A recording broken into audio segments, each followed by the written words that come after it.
தேனு இருக்குல்ல, தேனு அந்த மாதிரி இனிக்க பேசுறாங்களா, கேட்கறதுக்கு அப்படியே தித்திப்பா இருக்குதா, கவனமாவே இருங்க.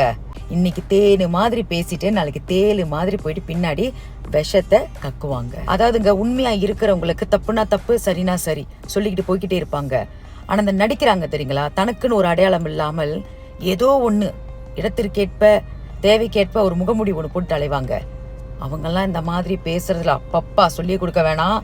அதனால கவனங்க, கவனம். யாரை நீங்க வாழ்க்கையில ரொம்ப நம்புறீங்களோ அவங்களே உங்களுக்கு பெரிய பிரச்சனை கொடுப்பாங்க. இது நிறைய பேர் வாழ்க்கையில் நடந்திருக்கும். இந்த பதிவு நான் எல்லாத்தையும் சொல்ல கிடையாதுங்க. இந்த உலகம் இன்னைக்கு இருக்குன்னா ஒரு சில நல்ல மனிதர்கள்னால தான், நல்ல உள்ளங்கள்னால தான். முந்திலாம் உறவுகளை சேர்த்துக்கிட்டா வாழ்க்கையில நிம்மதி கிடைக்கும்னு சொல்லுவாங்க. ஆனா இன்னைக்கு பெரிய அளவுக்கு வேணாங்க. 2 பேர் கூட சேர்த்துக்கிட்டாலே நண்பர்களா பிரச்சனை தான் போய் முடிஞ்ச அளவுக்கு இங்கே நிம்மதியா இருந்தா போதும் அப்படின்னு நினைச்சுக்கிட்டு யாரை பார்த்தாலும் பேசுங்க. ஆனா அளவுன்ற ஒரு விஷயத்த மறந்துடாதீங்க.